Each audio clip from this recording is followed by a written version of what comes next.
함께 가슴에 손을 얹고 고백하도록 하겠습니다. 말씀은 하나님의 능력입니다. 말씀은 예수님이십니다. 예수님은 나를 보내십니다. 모든 곳에서 모든 곳으로. 함께 기도하겠습니다. 사랑하는 주님, 성령의 조명하심으로 말씀을 보고 깨닫게 하여 주옵소서.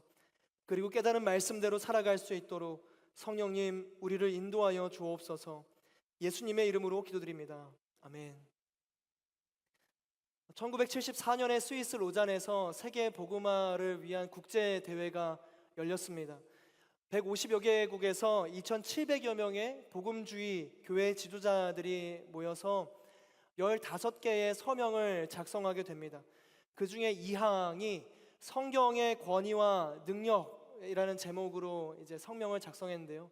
그 중에 내용인 이런 것과 같습니다. 제가 읽겠습니다. 성경 전체는 기록된 하나님의 유일한 말씀으로서 그 모든 가르치는 바에 전혀 착오가 없으며 신앙과 실천에 유일하고도 정확무오한 척도임을 믿는다. 우리는 또한 그의 구원 목적을 이루는 말씀의 능력을 확신한다. 성경의 권위와 능력을 선포한 이 세계복음화 국제대회는 그 1차가 로잔에서 열려서 로잔 대회라고 불리면서 1989년 필리핀 마닐라에서 2차 대회가, 그리고 2010년 남아공 케이프타운에서 3차 대회가, 그리고 이제 다음 달 우리 한국에서 2024년 제4차 로잔 대회로 이제 이어지게 됩니다. 요즘 로잔 대회에 대한 이 무분별한 공격과 무지로부터 비롯되는 모함이 여러 유튜브 가운데 퍼지고 있어서 우리 순장님들을 통해 그것이 아니라는 어떤 명확한 사실들을 전달하고 있는데요. 혹시 전달받지 못하신 분들은 우리 순장님들에게 말씀해 주시면 순장님들이 같이 이 유튜브 채널을 가지고 있습니다. 받으시면 되겠고, 이 로잔 대회가 끝까지 하나님의 뜻에 쓰임 받을 수 있도록 우리가 중보하며 함께 동역하기를 원합니다. 이 성경의 권위와 능력에 대한 고백이 우리 가운데 있는 거죠. 하나님은 우리 위에 계시는 분이십니다. 창조주이시고 전지전능하셔서 사실 하나님께서 우리에게 자신을 드러내고자 하는 의도가 없으시다면 우리는 하나님을 알 수 있는 방법이 없죠. 하나님은 우리보다 위에 계시는 분이시기 때문에 우리가 이 구름을 뚫고 날아가지 못하는 것처럼, 위에서 비가 내리지 않으면 비를 맞을 수 없는 것처럼, 우리가 비를 끌어내릴 수 없는 존재인 것처럼 하나님께서 우리에게 다가오지 않으시면 우리는 하나님을 절대 알 수가 없습니다. 그런데 하나님께서 명확하게 자신을 드러내 보이셨죠. 그 사건이 뭔가요? 이 성경입니다.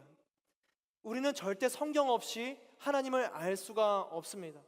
말씀 없는 신앙생활을 한다라는 건 무속신앙을 따라가는 것과 마찬가지고 타로점을 보는 것과 크게 다를 것이 없는 거라는 거죠. 하나님의 이 유일한 말씀, 신앙과 실천에 유일하고도 정확한 이 척도, 성경을 읽지 않으면 하나님을 알 수 없어요. 하나님을 알고 싶고 하나님의 뜻을 따르고 싶다 막 기도하고 외치는데 성경을 보고 있지 않다, 말씀 가운데 있지 않다, 그러면 배고프다 외치면서 숟가락을 들지 않는 것과 똑같은 겁니다. 어리석은 거죠. 성경을 읽지 않으면 하나님을 알 수 없습니다. 길이 있는데 걷지 않으면 목적지에 도착할 수 없는 것처럼요. 그런데 한 가지 문제가 있어요.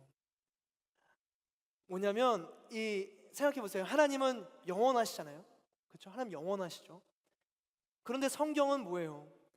영원하지 않은 시대와 사람과 문화로 우리에게 전달되는 거죠. 영원한 진리가 영원하지 않은 것을 매개로 우리에게 다가왔다. 이스라엘이란 특정한 민족과 특정한 시대와 제도를 배경으로 하나님의 존재가 드러나고 예수님의 십자가가 우리에게 전달된 겁니다. 그럼 그런 생각을 해볼 수 있죠. 제대로 전달이 될까? 내가 그 시대 상황을 잘 모르고 문화를 모르고 어떤 맥락에서 어떻게 쓰는지 내가 정확하게 모르는데 영원하지 않은 그 시대가 영원함을 품을 수 있는 걸까? 그런 문제의식이 생기죠. 그렇기 때문에 이 영원한 진리와 그 진리를 담고 있는 매개에 대한 지속적인 고민과 이 공부는 필수적인 겁니다. 그래서 우리 큐티책을 보면 본문 해설이 있잖아요. 배경 보기가 있는 겁니다. 우리 대청에 바이블 아카데미가 있는 거예요. 성경 공부가 있는 겁니다. 아모스서에서 여호와를 찾으라 그리하면 살리라 말씀하거든요. 근데 여기서 찾으라는 단어는 히브리어로 디르수라는 단어를 쓰는데, 이 디르수라는 단어는 연구하다, 조사하다라는 뜻을 내포하고 있어요. 그 말은 무엇인가? 하나님을 찾는다라는 건 그냥 말로만 찾는다가 아니라 연구하고 조사하는 행위까지 포함한다라는 거죠. 그럼 또 그런 생각이 들 수 있어요. 그럼 이 말씀에 대한 우리의 이성적인 활동만으로 하나님을 알게 되는 건가? 또 그것도 아니죠. 믿음으로 믿음에 이르게 되듯이 우리는 하나님으로 인해 하나님을 알게 됩니다. 고린도전서 2장 10절의 말씀 우리 같이 함께 보실까요? 함께 읽겠습니다. 시작. 하나님께서는 성령을 통해 이것을 우리에게 깨달아 알게 해주셨습니다. 성령께서는 모든 것, 곧 하나님의 깊은 것들까지도 자세히 살피시는 분이십니다. 성령 하나님께서 우리가 깨달아 알게 해주신다. 우리가 성령 충만을 왜 그렇게 구해요? 성령님이 우리에게 알려주실 수 있는 분이시기 때문에 그런 거예요. 성령님은 우리의 지성과 이성 가운데 역사하는 분이십니다. 신앙과 이성은 별개가 아니에요. 대립되는 게 아닙니다. 함께 공존하며 우리의 믿음을 더 깊게 인도해 주시는 거죠. 그래서 11세기의 신학자 안셀무스는 이렇게 얘기하거든요. 신앙을 전제로 하지 않으면 오만이고 이성을 사용하지 않으면 태만이다. 함께 읽어볼까요? 함께 읽겠습니다. 시작. 신앙을 전제로 하지 않으면 오만이고 이성을 사용하지 않으면 태만이다. 사랑하는 우리 하늘 여러분, 신앙을 전제로 할 수 있는 겸손한 예배자가 되기를 주님의 이름으로 축복합니다. 더불어 성령님이 도우시는 이 이성으로 매일 말씀을 깨닫는 성실한 예배자가 되기를 주님의 이름으로 축복합니다. 함께 나아가는 거죠. 2차 전도 여행을 하던 바울과 실라는 지난주 말씀에서 빌립보 감옥에서 심한 매질을 당합니다. 이 국내 아울리치 다녀오시느라 요거를 모르시는 분들이 짧게 설명드리면, 심한 매질을 당하는데 당하고 깊숙한 감방에 갇혀요. 그리고 발에 쇠고랑이 차집니다. 근데 거기서 기도하면서 할렐루야 찬양을 하다가, 다 아시죠? 이 지진이 나가지고 감옥문이 열리게 됩니다. 그리고 간수가 그 믿음을 갖게 되죠. 그 가족들까지. 바울과 실라가 감옥에서 나오게 되는데 그 뒤에 어떻게 되는지 아세요? 160km를 걸어서 거의 사일을 걸어야 되는 그 길이를 걸어서 암볼리아와 아볼로니아를 거쳐서 데살로니가에 도착합니다. 마침 또 우리 이번 달 하늘길 프로젝트가 데살로니가예요. 참 좋죠? 이 오직 복음을 향한 그들의 이 불가항력적인 추진력, 말씀을 향한 이 열정, 우리 이렇게 본문 1에서 3절까지의 말씀을 같이 함께 읽어보겠습니다. 함께 읽겠습니다. 시작. 바울과 실라는 암블라와 아볼로니아를 거쳐 데살로니가에 이르렀습니다. 거기에는 유대 사람의 회당이 있었습니다. 바울은 늘 하던 대로 회당에 들어가 그리스도가 고난을 받은 후 죽은 사람들 가운데서 살아나셔야 했던 것을 설명하고 증명하며 말했습니다. 그리고 내가 여러분에게 선포하는 이 예수가 바로 그리스도이십니다 라고 전했습니다. 바울과 실라는 데살로니가에 이르러서 하나님께서 이전부터 예비해 놓으신 복음의 전초기지가 되는 유대인 회당에 이르게 됩니다. 이전에 회당에 대해 나눈 적이 있죠. 그리고 늘 하던 대로 3주마다 안식일에 이 회당에 들러서 그곳 사람들과 성경에 대해서 토론을 합니다. 그리고 이어지는 단어들도 재밌어요. 이 예수님에 대해서 설명하고 증명합니다. 이 세 가지 단어, 토론하고 설명하고 증명해요. 성경에 대해서 토론, 설명, 증명, 이게 다 어떻게 들리세요? 굉장히 학문적이고 지성적이고 이성적인 접근으로 들리지 않으시나요? 신앙과 이성은 절대 대립적인 관계가 아닙니다. 그리고 재밌는 게 이 3절에 증명하다라는 이 단어가 파라티데미라는 이제 헬라어를 쓰거든요. 근데 파라라는 건 뭐뭐 곁에라는 뜻을 지닌 단어고, 티데미라는 단어는 이 곁에 놓다라는 거예요. 그러니까 뭐뭐 곁에 놓다, 뭐뭐 앞에 놓다라는 단어가 파라티데미라는 단어고, 이 파라티데미라는 단어를 이 한국어로 지금 이제 번역하고 해석할 때 증명하다라고 한 거거든요. 이 파라티데미라는 단어는 신약 성경 이제 전체를 보면은 많은 경우에 음식이나 식탁을 사람 앞에 놓을 때 쓰는 단어입니다. 앞에 놓다, 앞에 차려놓다, 이 옆에 놓다, 뭐 이런 거죠. 식탁에 차려놓는. 그게 어떻게 쓰였다고요? 증명하다라는 단어로 쓰였다는 거예요. 그럼 바울이 어떻게 예수님을 증명했는가가 비유적으로 느껴지지 않으세요? 바울은 이 구약 성경을 가지고 예수님에 관한 사실들을 청중들이 알아들을 수 있도록 하나하나 설명해 나간 거예요. 음식을 차려놓듯이 하나하나 직접 요리해서 그들의 입맛에 맞게 이해할 수 있게 그 단어와 표현들을 바울이 요리를 한 거죠. 말씀을 그냥 주면서 그냥 받아 먹어라, 뭐 믿어라, 생식해라, 뭐 재료 그대로 먹어라, 이게 아닌 거예요. 그들이 알아들을 수 있게끔 음식을 차려놓듯이 식탁에 차려준 겁니다. 사랑하는 여러분, 이 우리가 재료가 있다고 음식이 되는 게 아니잖아요. 재료 그 본연이 양파, 대파, 마늘, 토마토 그리고 스파게티 면이 있다고 해서 쫙 깔아놓고 나서 스파게티가 되는 게 아닙니다. 우리가 누군가에게 스파게티를 대접하려고 하는데 그 입에다가 양파, 뭐 대파, 토마토, 마늘을 넣어주면서 마지막에 잘게 쪼갠 스파게티 딱딱한 면을 입에 넣어주면서 자 씹어 야 다 똑같아, 비빔밥도 이렇게 먹는 거잖아, 들어가면 스파게티 되는 거야, 막 이렇게 먹이는 게 아니라는 거예요. 만약에 그렇게 하면 아 얘는 좀 어디가 아픈가 보다, 이제 이런 생각을 하게 되겠죠. 말씀을 전하고 예수 그리스도를 증거한다는 것은 무엇인가? 이 성경이라는 재료로 우리가 요리를 해서 그 사람에게 그 사람의 입맛에 맞게, 상황에 맞게 잘 전해야 되는 그 필요가 우리 가운데 있다라는 겁니다. 사도 바울이 지금 그랬던 거죠. 재료를 어떻게 어떤 식으로 다듬어서 어떤 방법으로 조리해야 되나, 이 고민이 필요한 거예요. 고춧가루 3스푼 넣을 음식도 저 사람이 맵찔이라면 1스푼만 넣어서 그 요리를 만들어줄 수 있는 거잖아요. 사랑하는 우리 하나님 여러분, 성경을 아는 것에서 넘어서서 말씀으로 자신만의 요리를 만들 수 있는 저와 여러분 되기를 주님의 이름으로 축복합니다. 상대의 마음과 상황에 맞춰서 말씀으로 예수님을 잘 증거할 수 있게, 바울은 성경 구절의 재료들로 그들의 입맛에 맞는 요리들을 하나하나 조리해서 그들 앞에 내뒀던 거예요. 중요한 것은 무엇인가? 다른 재료를 쓰지 않았다는 겁니다. 자신의 생각을 주장하지 않았고 오롯이 이 성경으로 음식을 차렸어요. 우리 함께 좌우 옆을 보시면서 인사하시겠어요? 안녕하세요, 제가 셰프입니다. 제가 셰프, 여러분 셰프가 되는 거예요. 말씀의 셰프, 말씀의 요리사. 바울은 그렇게 데살로니가에서 전달했던 겁니다. 데살로니가 사람들은 그렇게 요리를 해서 차려줘야 했던 사람들이었던 거예요. 그런데 이후 오늘 말씀을 보면 바울과 실라가 이 베레아라는 곳으로 가는데 거기 사람들은 또 달라요. 우리 함께 본문 11절의 말씀 같이 읽어볼까요? 함께 읽겠습니다. 시작.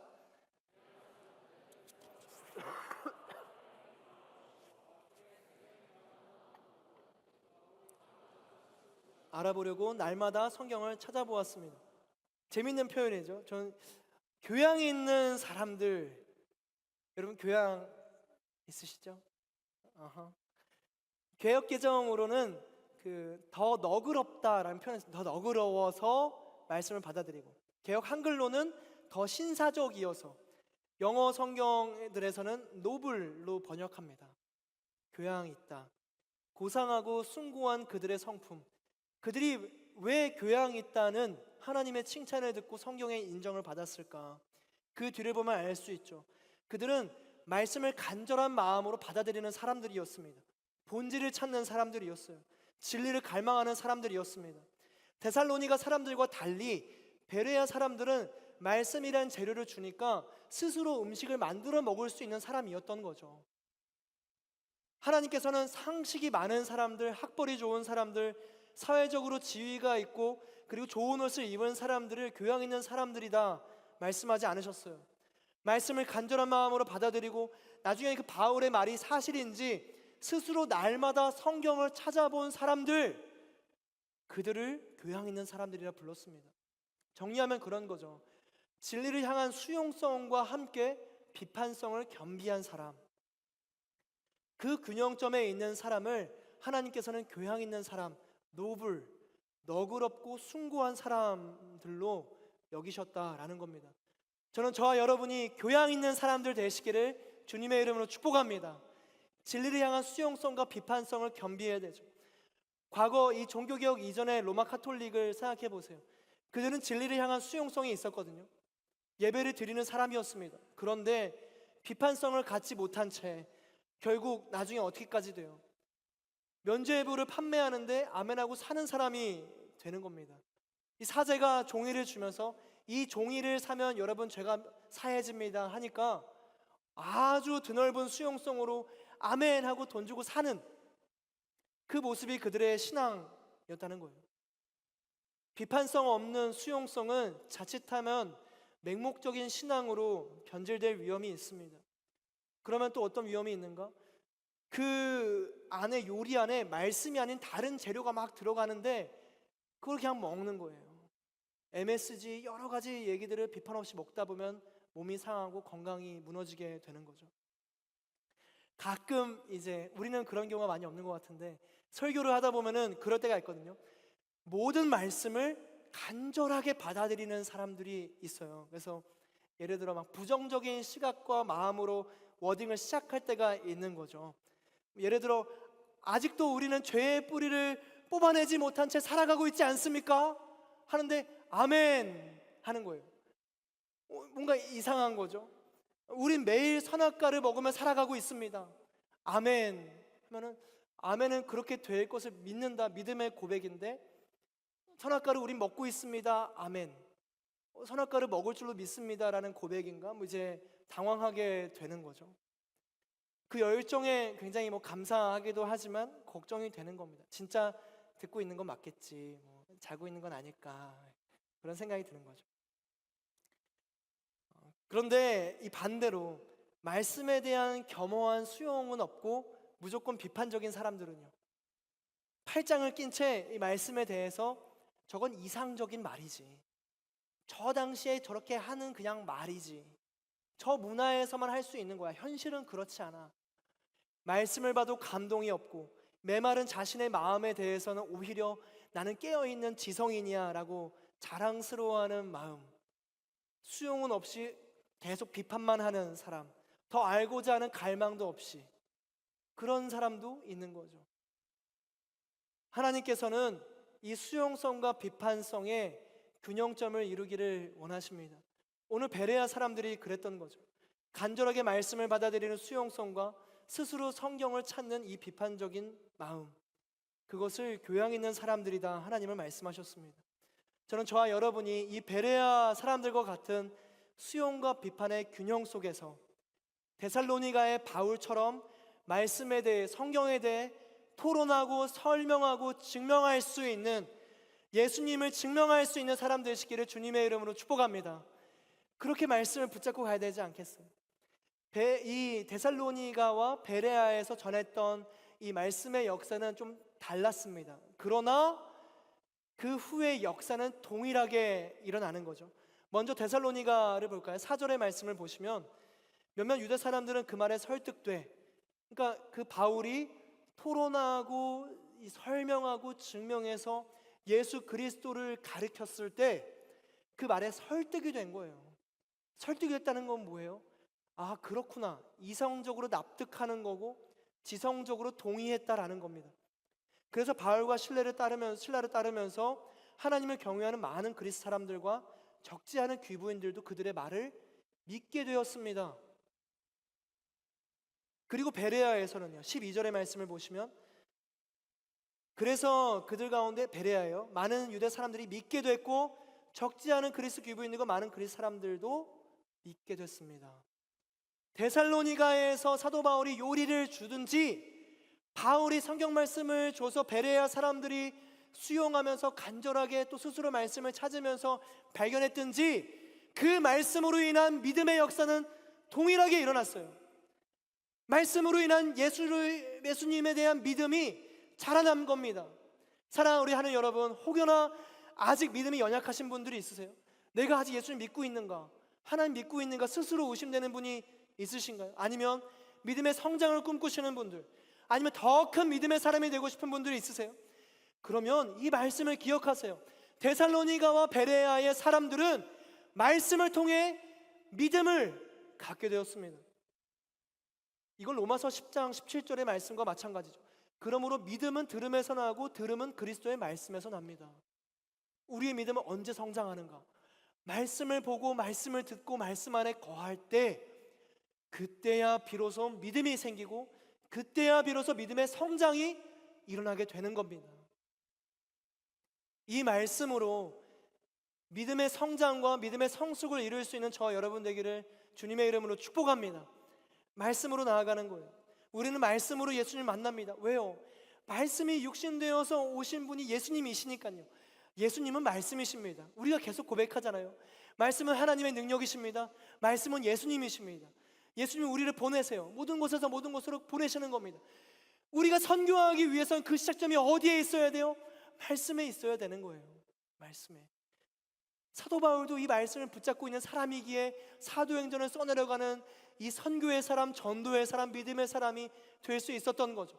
감옥에 갇혀도 찬양할 수 있는 사람이 되고, 40에 한 대가만 매를 맞고 배에 파선을 당하고 감옥에 갇히면서도 그렇게 하나님을 사랑하고 열정적으로 주님의 복음을 위해서 달려갈 수 있었던 것은 왜요? 그 가운데 말씀이 있었기 때문에, 말씀이 있었기 때문에 그렇습니다. 우리의 믿음을 갖기 위해서 끝까지 그 원인자를 찾아가다가 보면은 말씀을 믿는 길밖에 없어요. 우리의 믿음은 내일 비가 안 올 것을 믿습니다. 그게 믿음이 아니에요. 내가 시험 이번에 잘 볼 줄로 믿습니다. 그게 진정한 믿음이 아닙니다. 진정한 믿음은 말씀을 믿는 믿음이에요. 그러나 이 말씀은 보증수표가 아니죠. 말씀을 믿는다고 해서 삶에 어려움이 찾아오지 않는 것은 아닙니다. 데살로니가에서는 5절과 같은 사건이 일어나거든요. 함께 읽어볼까요? 시작. 그러자 유대 사람들에게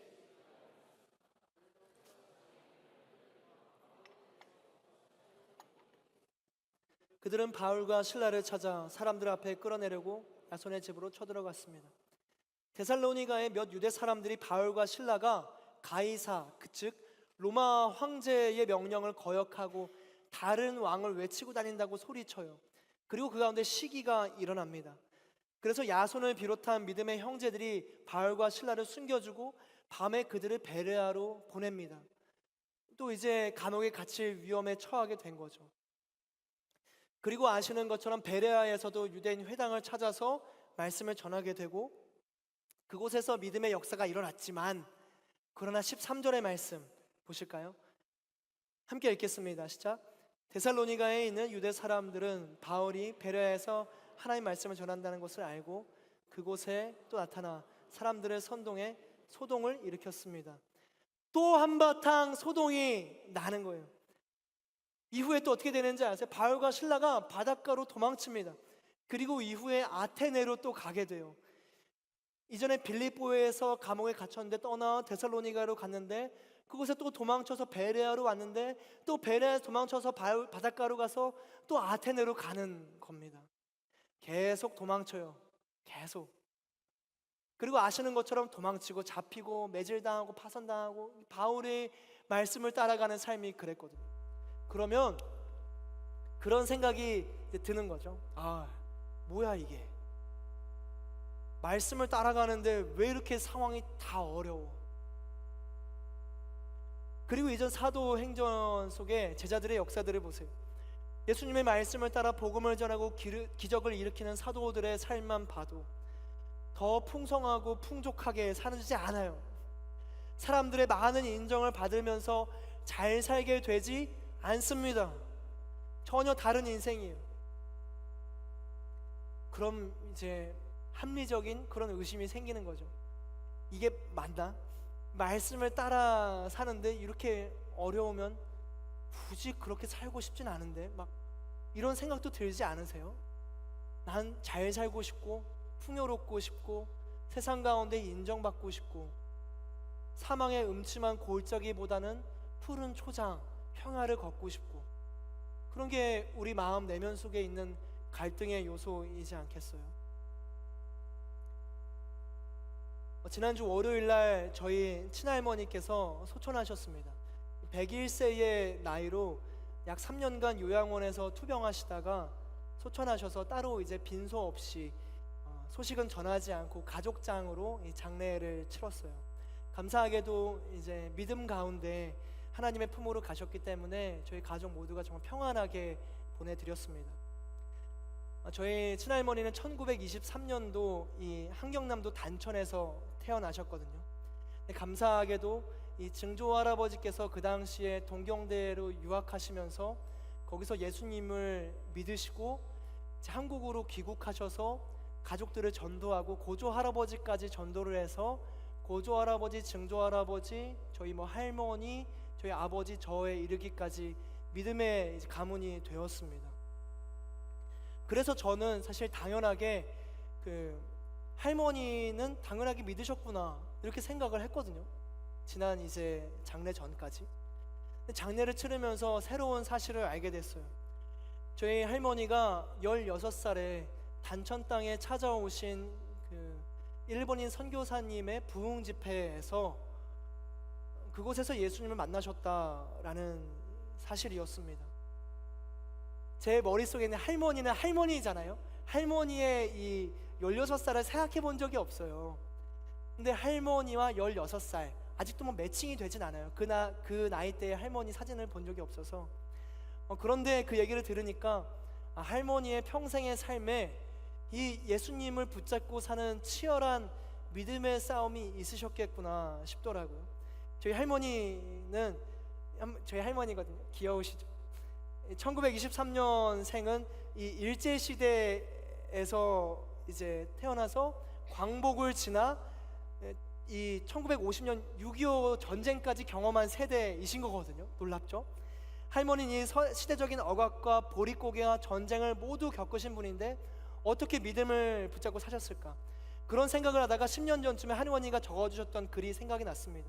이 사진을 찍었을 때가 할머니 90세 되는 약 11년 전에 때였는데, 이때쯤에 할머니가 이제 적어주신 글이 있었어요. 할머니가 귀가 잘 안 들리셔서 보청기를 항상 끼고 계셨는데, 보청기를 끼셔도 정말 큰 소리로 할머니 해도 못 들으시거든요. 할머니 해서 결국엔 대안적으로 화이트보드에다가 글을 써서 보여드리고, 건강하시죠? 보여드리고, 이렇게 소통을 해요. 근데 재밌게 할머니 건강하시죠? 보여드리면 할머니는 말씀을 하실 수 있으니까 건강하다 말씀하시면 되는데, 제 화이트보드를 뺏어서 지워서 그래 건강하다, 전 잘 들리는데 이제 그러셨던 거죠. 이제 어느 날 제가 이제 적다 갑자기 할머니가 뺏어서 글을 적으셨어요. 근데 아직까지 기억에 남고 제가 거의 1시간 넘게 찾았다가 사진은 못 찾았지만 그런 글을 쓰셨습니다. 90평생 살아보니 성경 말씀 그대로다. 그런 글을 적어주신 거예요. 90평생 살아보니 성경 말씀 그대로다. 저희 할머니 성경책이 굉장히 너덜너덜 하거든요. 이 할머니 성경책이고 이거보다 더 너덜너덜합니다. 실물은. 할머니 또 성경책을 들고 있는 사진이 한 장 있는데 귀여우시죠? 되게 예쁜 걸 좋아하시는 소녀 같은 분이셨어요. 성경책이 아주 너덜너덜합니다. 그래서 가면은 그 종이에다 성경을 필사하고 계시고, 우리 성경책은 얼마나 깨끗한가요? 그런 거죠. 할머니가 살아가셨던 이 삶은 일제시대, 광복, 그리고 남한으로 내려오시는 피난길, 그리고 6.25 전쟁, 우리가 살아가는 삶이 객관적으로 그때보다 어렵다? 그건 아닌 것 같아요. 객관적으로 그때보다 믿음 생활을 할 수 없다? 그것도 아닌 것 같습니다. 사랑하는 우리 하나님 여러분, 말씀을 따라가는 길은 어려울 수 있죠. 말씀을 따라가도 일제시대를 겪을 수 있고, 광복을 겪을 수 있고, 6.25 전쟁을 겪을 수 있습니다. 그리고 그런 시대의 문화적인 상황이 아니라 여러분의 삶에서 말씀을 붙잡는데 그것보다 어려운 길을 걸어가고 계시는 분도 있을 거예요. 도대체 내 삶은 왜 이런가? 하나님께서는 살아계시기는 한 건가? 내 삶에 왜 이런 문제와 어려움이 있는가? 아무도 겪지 않는 스스로의 전쟁과 같은 마음의 상황들을 보내는 분들도 계시겠죠. 예수님의 제자들이, 그리고 사도 바울과 실라가 이 겪는 것처럼 세상으로부터의 비난받는 삶을 살아가는 분들도 있을 수 있죠. 그런데 이 할머니의 고백이 진짜라면요, 90평생 살다 보니 성경 말씀 정말 그대로라면요, 여러분, 우리의 모든 삶이 성경 말씀 그대로라면요, 성경 말씀 그대로라면 따라갈 만하지 않겠어요? 따라갈 수 있지 않겠나요? 말씀으로 세상을 창조하신 하나님께서 말씀으로 우리의 길을 인도해 주시고, 정말 그 하나님의 말씀대로 우리의 삶을 인도해 주시면서 말씀 그대로 우리의 삶을 이끌어가고 계시다면 말씀을 신뢰할 만하지 않겠어요?